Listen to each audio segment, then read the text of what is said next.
আজকে আমরা তামাদি আইনের কত ধারা পড়াবো? 6 ধারা পড়িয়েছিলাম।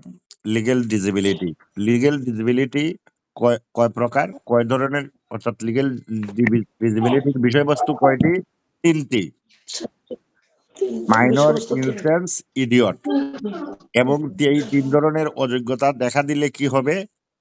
তামাদি গণনা স্থগিত থাকবে। এই 3 ধরনের ডিসেবিলিটি যদি মোকদ্দমা যিনি করার অধিকার লাভ করেন তার মধ্যে যদি এই 3 ধরনের অযোগ্যতা দেখা দেয় তাহলে তার কি হবে? তামাদি গণনা স্থগিত থাকবে। এবং কি প্রক্রিয়ায় স্থগিত থাকবে এটা বলা হয়েছে 6 ধারার 60টি উপধারা রয়েছে। তাহলে তামাদি আইনের আইনগত অযোগ্যতা সম্পর্কিত 6 ধারায় উপধারা কয়টি? 4টি। এই 4টি উপধারায় কি বলা হয়েছে? 4টি উপধারায় বর্ণনা করা হয়েছে যদি কোনো ব্যক্তি এই উপরোক্ত 3 ধরনের অযোগ্যতার উদ্ভব হয়, দেখা দেয়, তাহলে তার তামাদি গণনা কিভাবে করা হবে এর বিধানটা। 6-1 কি বলছে? কোনো একটি অযোগ্যতার দ্বারা আক্রান্ত হলে অবসান না হওয়া পর্যন্ত তামাদি গণনা স্থগিত থাকবে। 6-2 বলেছে একটি অবসানের পূর্বে আরেকটি অযোগ্যতা দেখা দিলে পরের অযোগ্যতাটি অবসান না হওয়া পর্যন্ত তামাদি গণনা স্থগিত থাকবে। 6-3 কি বলছে?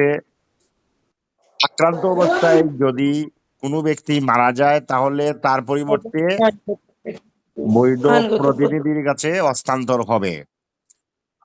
আবার 6-4 বলছে বৈধ প্রতিনিধিও যদি আইনগত অযোগ্যতার মধ্যে আক্রান্ত হয় তা সেই ক্ষেত্রে 6-1 এবং 6-2 এর বিধান প্রযোজ্য হবে। অর্থাৎ অযোগ্যতা শেষ না হওয়া পর্যন্ত তামাদি গণনা শুরু করা যাবে না। এবং 6 ধারার এই মামলাটি মূল মামলা এবং ডিগ্রি জারির ক্ষেত্রে প্রযোজ্য হবে। মূল মামলা ডিগ্রি জারিতে প্রযোজ্য হবে। আপিল, রিভিউ, রিভিশন আবেদনের ক্ষেত্রে প্রযোজ্য হবে না। এটা হলো বেসিক ধারণা। 6 ধারা সম্পর্কে বেসিক ধারণা এইটুকু মাথার মধ্যে থাকতে হবে, না হইলে যত প্রশ্ন করবে সেই প্রশ্নের উত্তর ভুল হয়ে যাবে। আমরা বেসিক ধারণা কি বুঝতে পেরেছি? এরপরে বলেছে 7 ধারায় একাধিক বা কতিপয়বাদী, বিবাদী অথবা দরখাস্তকারীর ক্ষেত্রে বিধানটা কি হবে? যদি এমন একটা মামলা যে মামলার বাদী একাধিক, 100 জন হইতে পারে, 5 জন হইতে পারে, একের অধিক, বিবাদীও একজন বা একের অধিক বা 100 জন হইতে পারে। যেমন কোনো একটি সার্ভিস ম্যাটার নিয়ে শিক্ষকরা মামলা করলো, তো শিক্ষক তো একজন না, শত শত, তাই না? এই যে এই ধরনের ক্ষেত্রে কি হবে তামাদির বিধানটা?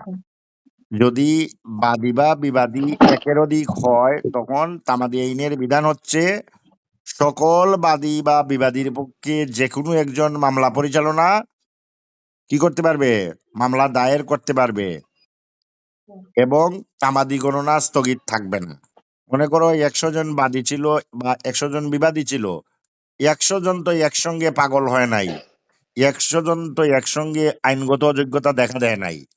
এই 100 জনের মধ্যে যদি কোনো একজন লোক সুস্থ থাকে সে সকলের পক্ষে মামলা পরিচালনা করতে পারবে এবং যেহেতু সে সকলের পক্ষে মামলা পরিচালনা করতে পারবে তাহলে ফলাফল কি? তামাদি গণনা স্থগিত থাকবে না।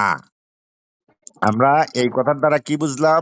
যে একাধিক বাদী বিবাদী যদি থাকে সকলের পক্ষে যে ব্যক্তি সুস্থ থাকবে সে মামলা দায়ের করতে পারবে এবং তামাদি গণনা স্থগিত থাকবে না।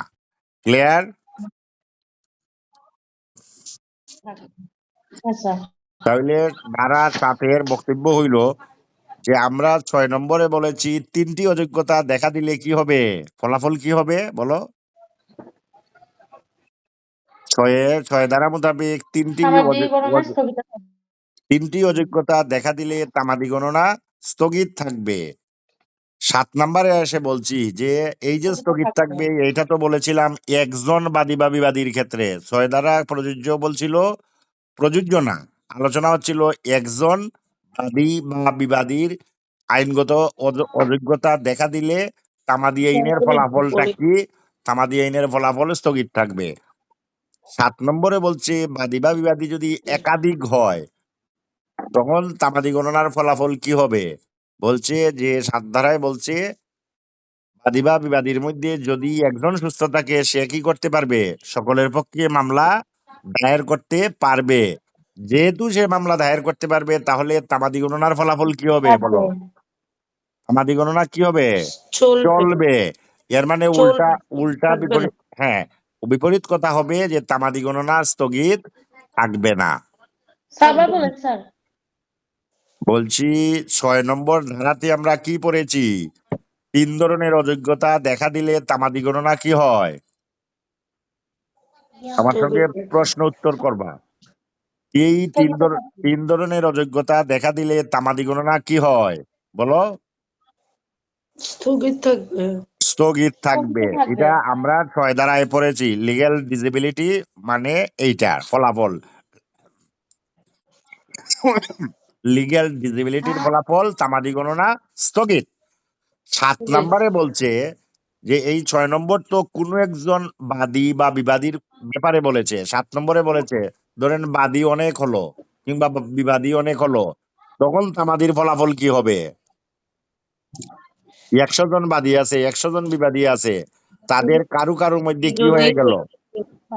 তাদের মধ্যে কেউ নাবালক থাকতে পারে, পাগল থাকতে পারে, জড়বুদ্ধি থাকতে পারে, তো সকলেই তো একসঙ্গে এই আইনগত অযোগ্যতা দ্বারা আক্রান্ত হইতে পারে না।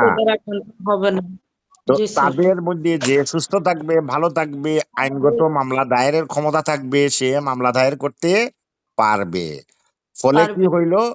আমাদের ক্ষেত্রে কি হইলো? তামাদি গণনা স্থগিত থাকবে না, তামাদি গণনা চলবে।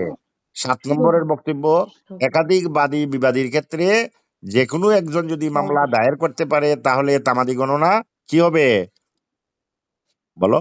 চলবে। তামাদি গণনা চলবে। ক্লিয়ার? এখন আমরা একটা জিনিস দেখলাম, 6 ধারাতে বলেছে 3টা আইনগত অযোগ্যতা, 7 ধারাতে বলছে যে কোনো একজন সুস্থ থাকলে মামলা দায়ের করা যাবে। এখন 8 ধারাতে বলছে ব্যতিক্রম। এই যে দুইটি কথা হলো, এই দুটি কথা হলো যে 3টি অযোগ্যতা দেখা দিলে যেমন তামাদি গণনা স্থগিত থাকবে, একাধিক বাদী বিবাদীর ক্ষেত্রে যে কোনো একজন মামলা দায়ের করলেও কি করতে পারবে? তামাদি গণনা চলবে, স্থগিত থাকবে না। এই দুটি পরস্পর বিরোধী কথার ব্যতিক্রম হচ্ছে 8 ধারা। কি বলেছে? Special exception, exception, special exception হচ্ছে 8 ধারা। বিশেষ ব্যতিক্রম ক্ষেত্র কয়টি? 2টি। বিশেষ ব্যতিক্রম, ব্যতিক্রমের ক্ষেত্র কয়টি? 8 ধারা মোতাবেক ক্ষেত্র কয়টি? 2টি। কি 2টি? বলেছে 6 এবং 7 ধারার কোনো কিছুই অগ্রক্রয়ের মামলার ক্ষেত্রে প্রযোজ্য হবে না। আমরা বলেছি 6 ধারা কোথায় প্রযোজ্য হবে? মূল মামলা ও ডিক্রি জারিতে। বলেছি কিনা আগে? আগে বলেছি এই যে আইনগত অযোগ্যতা সংক্রান্ত মামলা কোথায় প্রয়োগ করা যাবে? মূল মামলা ও ডিক্রি জারির ক্ষেত্রে। আর এখানে এসে বলছে 6 এবং 7 ধারার মামলা কোথায় প্রয়োগ করা যাবে না? প্রিয়ামশনের মামলা। অগ্রক্রয়ের মামলা মানে কি? প্রিয়ামশন, প্রিয়ামশনের মামলা। অর্থাৎ তাহলে কি এই প্রিয়ামশনের মামলা কি মূল মামলা বলো? এই যে আমাদের বোঝার বিষয় থাকবে এইটাই, মূল মামলা। আমি আরেকদিন পড়িয়েছিলাম মূল মামলা কোনগুলি, যেমন সত্যের ঘোষণা, চুক্তির সুনির্দিষ্ট কার্য সম্পাদন, স্থায়ী নিষেধাজ্ঞার মামলা হচ্ছে মূল মামলা, তাই না? তাইলে আমরা আরেকটা জিনিস এখান থেকে শিখলাম যে অগ্রক্রয়ের মামলা কি মামলা নহে? মূল মামলা নহে। এবং অগ্রক্রয়ের মামলাতে 6 এবং 7 ধারার বিধান প্রযোজ্য হবে না। 6 এবং 7 ধারার বিধান কি ছিল এখন বলো তো রহিমা? এই যে আমাদের সামনে বললো যে অগ্রক্রয়ের মামলায় 6 এবং 7 ধারার বিধান প্রযোজ্য হবে না, এটা হচ্ছে ব্যতিক্রম। কত ধারা? 8 ধারা। ক্ষেত্র কয়টি? 2টি। 2টির একটি হচ্ছে 6 এবং 7 ধারায় কোনো কিছুই অগ্রক্রয়ের মামলায় প্রযোজ্য হবে না। হবে না।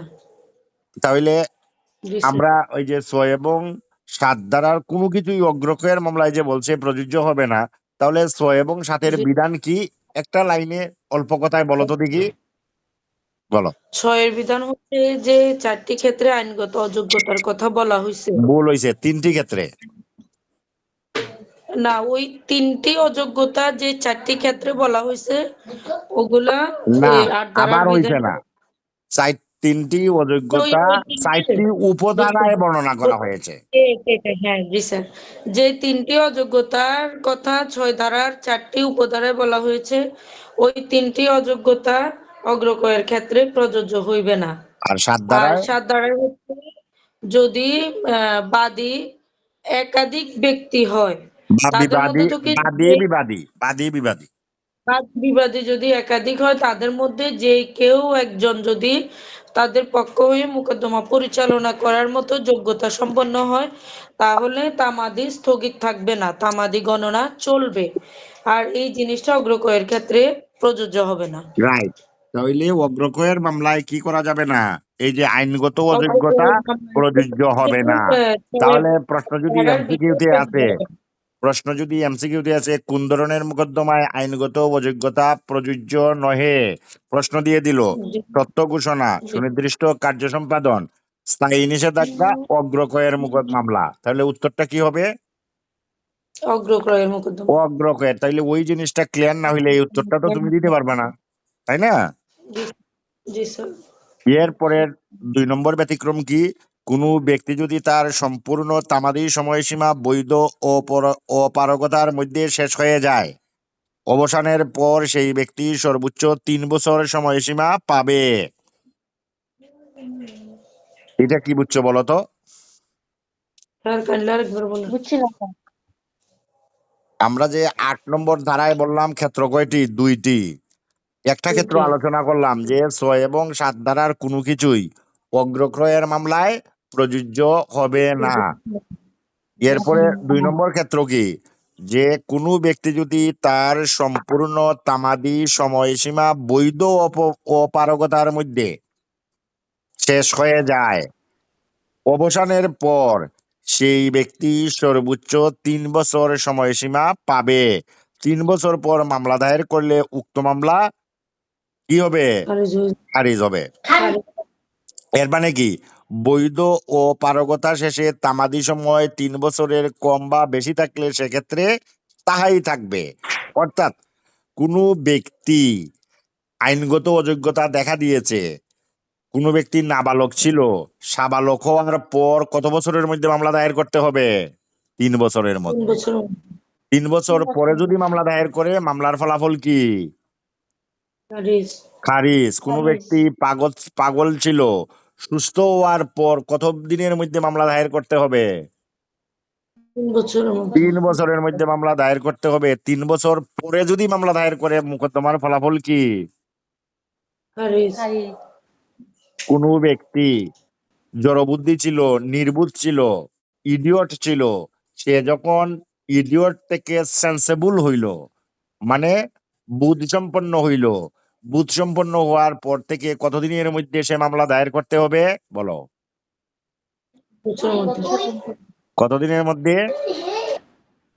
3 বছরের মধ্যে। 3 বছরের মধ্যে। যদি 3 বছর পরে মোকদ্দমা দায়ের করে, তাহলে মামলার ফলাফল কি?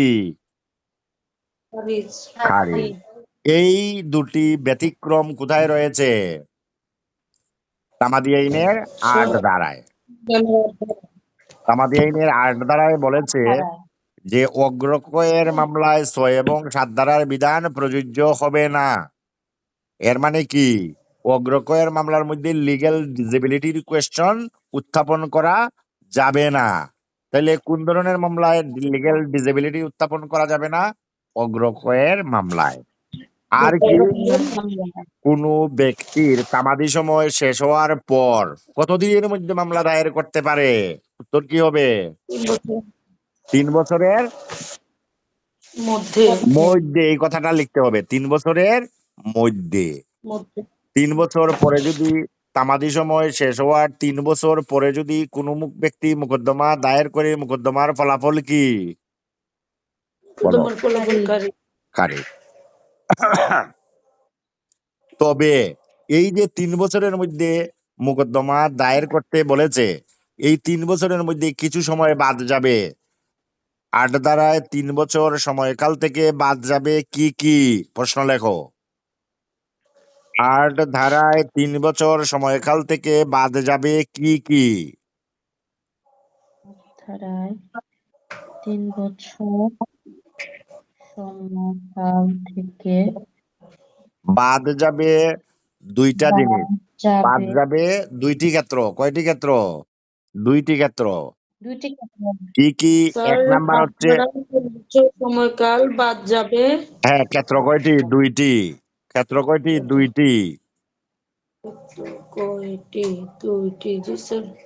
এই যে যেই দিন সে কি হইল, যেই দিন সে অযোগ্যতা অক্ষমতা অবসান হইল, বাংলা আরেকটু ব্যাখ্যা কি হবে?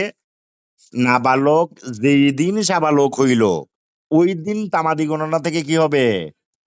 3 বছরের গণনা থেকে বাদ যাবে। মনে যে করো দিন হইতে অযোগ্যতা বা অক্ষমতা অবসানের দিন। এই কথা লেখো, এই কথাটা লেখো। অযোগ্যতা বা অক্ষমতা অবসানের দিন। বা অক্ষমতা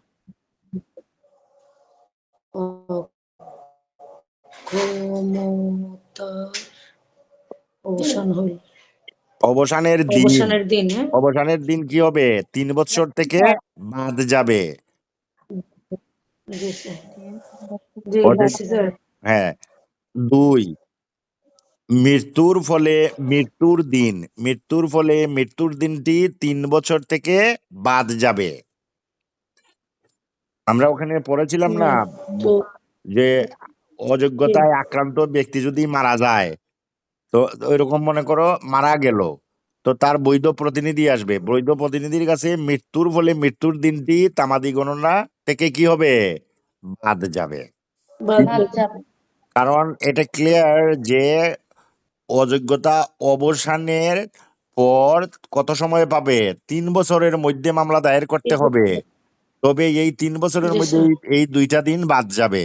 অযোগ্যতা অক্ষমতা অবসানের দিন, মৃত্যুর ফলে মৃত্যুর দিনটি এর তিন, ফলে মৃত্যুর দিনটি হ্যাঁ, বাদ যাবে। তিন তামাদি তিন থেকে বাদ তিন যাবে। 3 বছর সময়সীমা যে গণনা রয়েছে সেখান থেকে বাদ যাবে। অর্থাৎ যেই দিন সে অযোগ্যতা অবসান ঘটিয়ে যোগ্য হইল, ওই দিনই তার 3 বছর, ওই দিন থেকেই তার তামাদি গণনা শুরু হবে না। ওই দিন বাদ যাবে। আবার যেদিন কোনো ব্যক্তির মৃত্যু হইল, ওই দিন থেকেই তার তামাদি গণনা শুরু হবে না, পরের দিন থেকে হবে। এই কথা বুঝছো কিনা দেখো। 8 দ্বারা বোঝা গেছে? বুঝছি স্যার। প্রশ্ন থাকলে করতে পারো। তাহলে 8 দ্বারায় 3 বছর সময়কাল বাদ যাবে। ক্ষেত্র কয়টি? দুইটি। বলো। আচ্ছা, 8 দ্বারায় বিশেষ ব্যতিক্রম, স্পেশাল এক্সেপশন, ক্ষেত্র কয়টি? বলো। দুইটি স্যার। দুইটি। কি কি? 6 এবং 7 ধারার বিধান অগ্রক্ষয়ের মামলায় প্রযোজ্য নহে। আর কোন প্রযোজ্য নহে। ব্যক্তির অযোগ্যতা ব্যক্তির অবসানের পর সর্বোচ্চ সময় পাবে 3 বছর। তবে এই 3 বছরের মধ্যে থেকে বাদ যাবে অযোগ্যতা অক্ষমতা অবসানের দিন, মৃত্যুর ফলে মৃত্যুর দিনটি। এটুকু মাথায় রেখে এই 8 ধারার বিধান পড়তে হবে। 6, 7, 8 দ্বারা এই অযোগ্যতার বিষয় সংক্রান্ত বিষয়, যে অযোগ্যতা কিভাবে প্রয়োগ করা যাবে, অযোগ্যতার ফলে তামাদির গণনা কি ফলাফল হবে, এই সংক্রান্ত বিধান বর্ণনা করা হয়েছে 6, 7, 8 দ্বারায়। এটা এইভাবে বুঝতে হবে যে 6, 7, 8 দ্বারায় কি সংক্রান্ত বিধান আলোচনা করা হয়েছে বলতো? বলো। বিশেষ আইনগত, ব্যতিক্রম। না, আইনগত অযোগ্যতা, লিগ্যাল ডিসেবিলিটি। প্রথমে ব্যাখ্যা করেছে লিগ্যাল ডিসেবিলিটি কি এবং কিভাবে তামাদির উপর প্রয়োগ করা হয়। সাত ধারায় বলেছে বাদী বিবাদী একাধিক হইলে তামাদির ফলাফল কি? আর আট ধারায় বলেছে ব্যতিক্রম। কিসের ব্যতিক্রম? এই যে আইনগত অযোগ্যতার জন্য ৬ এবং ৭ ধারার প্রয়োগ, এর ব্যতিক্রম রয়েছে কোথায়? ৮ ধারায়। বলছে এটা অগ্রকয়ে প্রযোজ্য হবে না। আর তামাদি অযোগ্যতা শেষ হওয়ার পর মামলা দায়েরের জন্য সময় পাবে কত বছর? ৩ বছর। 3 এই যে বছর। অযোগ্যতা অবসানের পরে মামলা দায়েরের জন্য সময় পাবে ৩ বছর, তামাদি আইনের কোন ধারায় বলা হয়েছে বলো তো দেখি? এখন বলো, এগুলোই তো বুঝতে হয়। ৮ ধারা স্যার। ৮ ধারায় ৮ ধারা। কোনো ব্যক্তি ধারায় বলছে। আইনগত অযোগ্যতার অবসানের পর কত বছরের মধ্যে মামলা দায়ের করতে পারে? ৩ বছরের মধ্যে। এই সংক্রান্ত বিধান আলোচনা করা হয়েছে 3 তামাদি আইনের বছরের কত মধ্যে। ধারায়? ৮ ৮ ধারা। ধারা। এইভাবে পড়াটাকে বুঝতে হবে। আমি কি পরে যাব? জি স্যার। হ্যাঁ স্যার। সময়ের অবিরাম চলন, ৯ ধারা। এটার হেডলাইন কি হবে? সময়ের অবিরাম চলন। Continuous running of time shoe stop it. সময়ের অবিরাম চলন। এই কথার দ্বারাই আমরা বুঝছি সময়কে কি করা যায় না? থামিয়ে রাখা যায় না। জানি। সময়কে কেউ থামিয়ে রাখতে পারে না। ঠিক তেমনি বলতে তামাদির সময়সীমা একবার গণনা শুরু করলে পরবর্তীতে কোনো অযোগ্যতার দরুন সেটা আর স্থগিত হবে না। অর্থাৎ শুরু হওয়ার পর অযোগ্যতা আরম্ভ হলে তামাদির সময়সীমা স্থগিত হবে না। এই ৯ ধারার ব্যাখ্যাটা এরকম। এই যে সময়ের অবিরাম চলন মানে কি? তামাদি গণনা যদি শুরু হয়ে যায়, কোনো কিছুতেই সেটা কি হবে না? বন্ধ করা যাবে না, স্থগিত করা যাবে না। আমার তামাদি গণনা শুরু হয়ে গেছে, এর মধ্যে আমি পাগল হয়ে গেছি, এর মধ্যে আমি নাবালক না, নির্বুধ হয়ে গেছি, তাহলে কি আমার তামাদি গণনা বন্ধ থাকবে? উত্তর কি হবে? না। না। একবার তামাদি গণনা শুরু হইলে কোনো কিছু দ্বারাই তামাদি গণনা স্থগিত করা যাবে না, বন্ধ করা যাবে না। এই সংক্রান্ত বিধান তামাদি আইনের কোথায় রয়েছে? ৯ ধারা স্যার। ৮ এই ধারায়। ৯ ধারায়। ৮ ধারায় তো ব্যতিক্রম, বিশেষ ব্যতিক্রম ৮ ধারা। বুঝছি তো 9 ধারায়। আর অবিরাম চলন বলতে আমরা বুঝে নিব তামাদি গণনা একবার শুরু হইলে কোনো কিছুই কি করতে পারবে না? আর আপনার তামাদি গণনা বন্ধ আমাদের করতে পারবে না। অর্থাৎ ট্রেন ছেড়ে দিয়েছে, আর জায়গা ফেনীতে থামবে, এর ভিতরে কোথাও থামবে না, জি নাকি? স্যার। জি স্যার। তাহলে ৯ ধারা ক্লিয়ার। ৯ ধারার বক্তব্য এইটা যে একবার তামাদি গণনা শুরু হইলে কোনো কিছুই তামাদি গণনা স্থগিত রাখতে পারে না।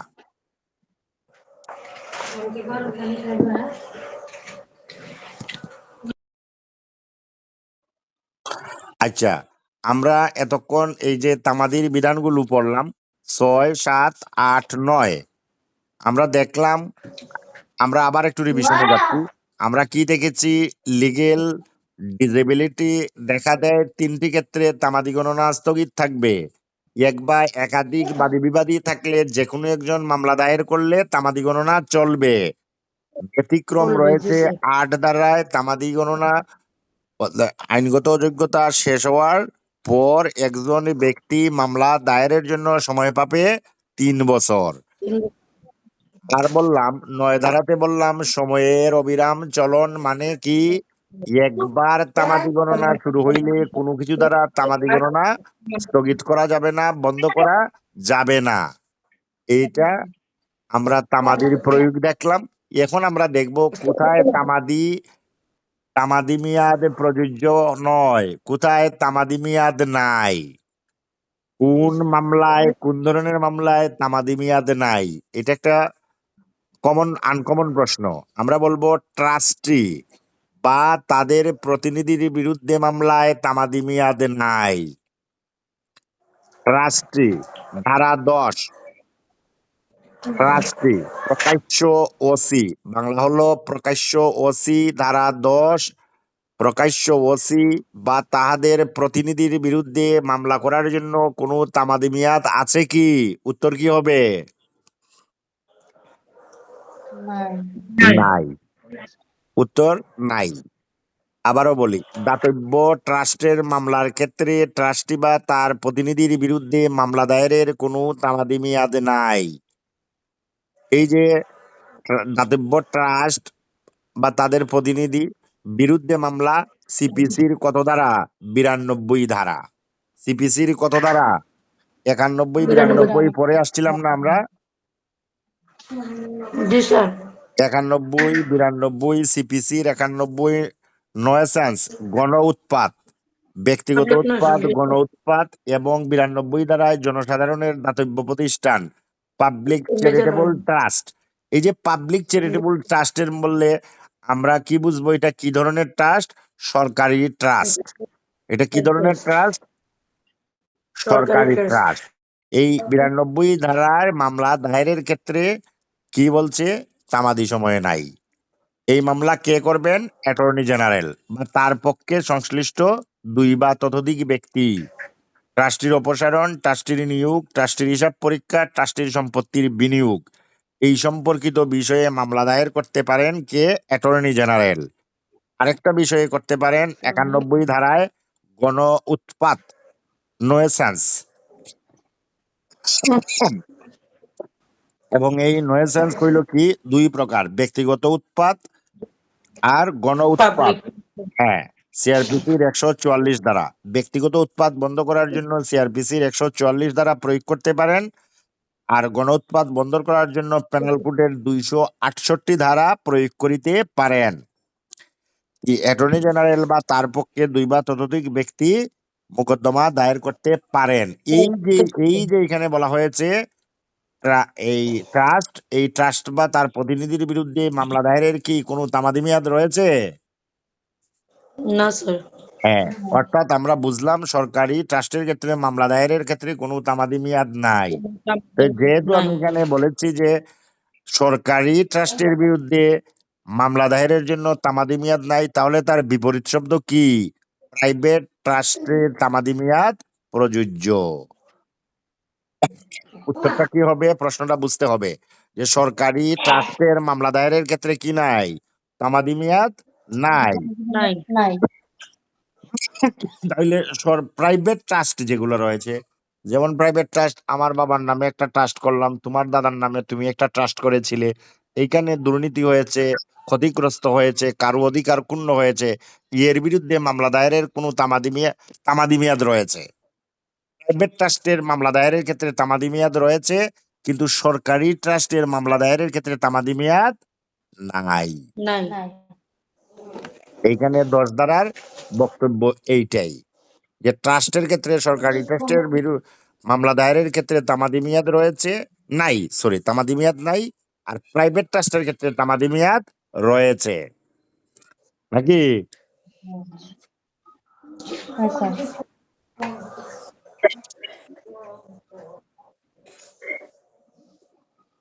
এখন 11 নম্বর ধারা হচ্ছে বৈদেশিক চুক্তির উপর মামলা, suit on foreign contract. Suit on foreign contract অর্থাৎ বিদেশের সঙ্গে একটা চুক্তি হয়েছে, এর উপরে কি মামলা করা যাবে?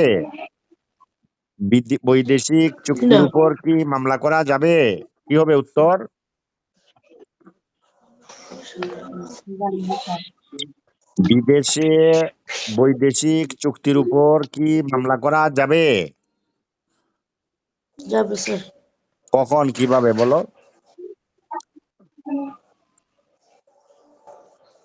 তুই যে বললা যাবে, ঠিক আছে বুঝলাম, এখন বলো মানে কেমনে? দেশে চুক্তি হলে যেভাবে করা যায় ওভাবে আর কি। না, এটার প্রশ্ন এইভাবে না। এটা হইলো, প্রশ্নটাই বলেছে 11 ধারায় বৈদেশিক চুক্তির উপর মামলা, ইংরেজিটা কি? Suit on foreign contract. Foreign contract এর মানে কি? এই চুক্তিটা কোথায় হয়েছে এবং কোথায় মামলা হয়েছে এটা বিবেচনা করতে হবে। চুক্তি হয়েছে বিদেশে, মনে করো লন্ডনে বাংলাদেশের সঙ্গে চুক্তি হয়েছে, তো চুক্তিটা কোথায় হয়েছে? জি। বিদেশে চুক্তি সম্পাদিত লন্ডন। হয়েছে। আর জি। চুক্তির কোনো অংশ ব্রিচ অফ কন্ট্রাক্ট চুক্তির শর্ত ভঙ্গ করার কারণে বাংলাদেশের আদালতে মামলা হয়েছে, জি সেই ক্ষেত্রেই তামাদি আইন বাংলাদেশের তামাদি আইনে প্রযোজ্য হবে। যে জি চুক্তিটা বুঝছি। হয়েছিল বিদেশে, মামলা হয়েছে বাংলাদেশে, যেই দেশে মামলা হবে সেই দেশের তামাদি আইন প্রযোজ্য হবে। অর্থাৎ চুক্তি হয়েছিল বিদেশে, মামলা হয়েছে বাংলাদেশে, তাহলে কোন দেশের বাংলাদেশে তামাদি আইন প্রযোজ্য হবে? বাংলাদেশে তামাদি প্রযোজ্য বাংলাদেশের হবে। তামাদি বাংলাদেশ আইন প্রযোজ্য হবে। কোনো ক্রমেই চুক্তি সম্পাদনকারী দেশের তামাদি আইন প্রযোজ্য হবে না। হবে না। চুক্তি সম্পাদনকারী অর্থাৎ যেই দেশ চুক্তি করেছিল সেই দেশের তামাদি আইন প্রযোজ্য হবে। কারণ চুক্তি করেছিল বাংলাদেশের সঙ্গে ইংল্যান্ড, এবং চুক্তিটা কার্যকর হবে কোথায়? বাংলাদেশে। এবং বাংলাদেশে বাংলাদেশে চুক্তিটা পালন করবে যে চুক্তি করেছে সে। তো যে চুক্তি করেছে তার দেশের তামাদি আইন এখানে প্রযোজ্য হবে না। যেইখানে চুক্তিটা কার্যকর হবে সেই দেশের তামাদি আইন, যার সঙ্গে চুক্তি হয়েছে এবং যেই দেশে চুক্তি কার্যকর হবে সেই দেশের তামাদি আইন প্রযোজ্য হবে ব্রিচ অফ কন্ট্রাক্টের বিরুদ্ধে আদালতে মামলা দায়ের করলে। তাহলে স্যুট অন ফরেন কন্ট্রাক্ট এই বিষয়ে কোনো প্রশ্ন থাকলে বলতে পারো। না স্যার বুঝছি এটা। এখন আমরা 6 থেকে 11 পর্যন্ত তোমরা আমার সঙ্গে আলোচনা করো। আজকে 12 থেকে 25 পড়াবো পরে। বুঝছো?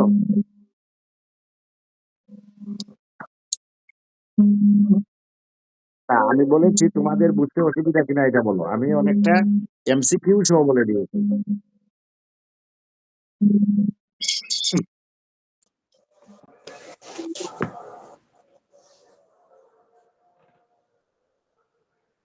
হুম, বুঝা গেছে ব্যাপারটা?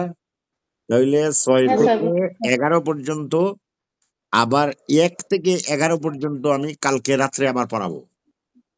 বুঝছি। ঠিক আছে? তাহলে জি এটা এইভাবে তোমরা রেডি করো এবং প্রশ্ন তৈরি করো। প্রশ্ন তৈরি করলে কি হবে, আমি বুঝবো যে তোমরা পড়েছো এবং পড়ার পর তোমাদের মনে প্রশ্ন উঠেছে এবং প্রশ্নর সমাধানটা আমার কাছে চাবা। তাহলে বুঝতে পারবো যে না তোমরা পড়েছো। তামাদি আইন 1 থেকে 11 পর্যন্ত আমি পড়িয়েছি, এবং কি পড়িয়েছি আমাকে কালকে প্রথমে তোমরা এটা বর্ণনা দিবা। এরপরে ভুল থাকলে আমি শুদ্ধ করে দিব, কিন্তু এর মধ্যে দিয়ে এটা করতে হবে। এইভাবে করলে পরেই একটা জিনিস শিখতে পারবা এবং মনে থাকবে। এরপরে আমাদের শুরু হয়ে যাবে তামাদি গণনা সংক্রান্ত ধারা। কি সংক্রান্ত ধারা? তামাদির মেয়াদ গণনা সংক্রান্ত বিষয়, 12 থেকে 25 ধারা। হ্যাঁ, 12 থেকে 25 ধারা হচ্ছে তামাদির মেয়াদ গণনা বিষয়। আর এতক্ষণ আমরা কি পড়েছিলাম? 1 থেকে 11 ধারা। এটা কে বলতে পারো? 1 থেকে 11 দ্বারা হচ্ছে তামাদি মেয়াদ গণনা। আহা, না না না।